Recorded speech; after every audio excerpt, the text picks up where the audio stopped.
আসসালামু আলাইকুম। সাংবাদিক দেখে ডাক্তারের নিজেরই প্রেশার বেড়ে গেছে। সাংবাদিক দেখে তিনি বলছে যে আমার প্রেশার বেড়ে গেছে, আমি অসুস্থ। কেন বলেছে?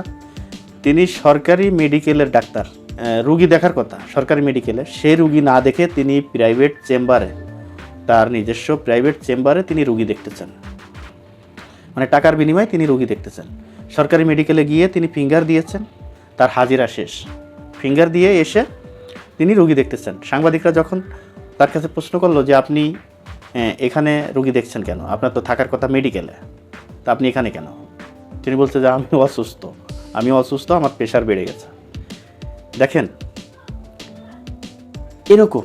এরকম ঘটনা বাংলাদেশে অহরহ ঘটতেছে। প্রতিটা মেডিকেলেই এরকম অনিয়ম, দুর্নীতি দেখার কিন্তু কেউ নাই। আওয়ামী লীগ সরকারের সময় কী হয়েছিল জানেন? কোনো সরকারি দপ্তরে, কোনো সরকারি মেডিকেলে, কোনো সরকারি অফিসারের যদি কোনো বক্তব্য, ভিডিও, ছবি, লাইভ যাই কিছুই করেন, সেগুলো করতে হলে তাদের নাকি অনুমতি নিতে হতো।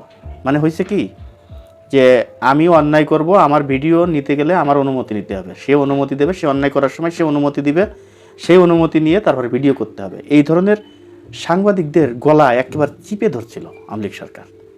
এখন ইদানিং দেখেন, এই বিএনপি সরকার আসার পর একটা জিনিস অন্তত লক্ষ্য করেছেন, বিভিন্ন জায়গায়, বিভিন্ন সরকারি দপ্তরে কি হচ্ছে, সাংবাদিকরা নির্ভয়ে তারা সরাসরি লাইভের মাধ্যমে তাদের দুর্নীতি প্রকাশ করছে, তাদের অনিয়ম প্রকাশ করছে।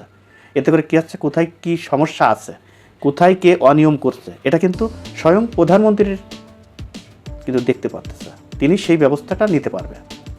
এজন্যই এই দেশকে ভালো করতে হলে প্রথমত অবস্থায় সবথেকে গুরুত্ব দিতে হবে সাংবাদিকদের উপরে। সাংবাদিকদের কোনো সরকারি দপ্তরে, কোনো সরকারি অফিসে কোনো অনুমতি নেওয়ার কোনো প্রয়োজন রাখে না, কোনো প্রয়োজন নাই। সরকারি চাকরি যারা করে তারা অল্প কয়দিনই দেখবেন যে কোটি কোটি টাকার মালিক হয়ে গেছে।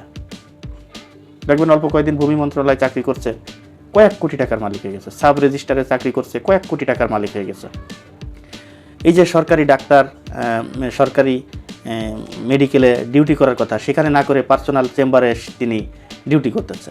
এই যে যেই কাজগুলো, অনিয়মগুলো, দেশের জনগণের সাথে যে প্রতারণাগুলো করা হচ্ছে, এই প্রতারণা মন্ত্রী মহোদয়, পুলিশ প্রশাসন, আইন আদালত, এটা তো অনেক পরের ব্যাপার। কিন্তু মাঠে যেই সাংবাদিকরা কাজ করে, এদেরকে নির্ভয়ে, নির্বিঘ্নে, কোনো অনুমতি ছাড়া একেবারে প্রকাশ্যে তারা যদি, সরকার যদি তাদেরকে একদম খালি নির্ভয় দেয়, দেখবেন যে এই ধরনের অনিয়ম, দুর্নীতি অচিরেই বন্ধ হয়ে গিয়েছে।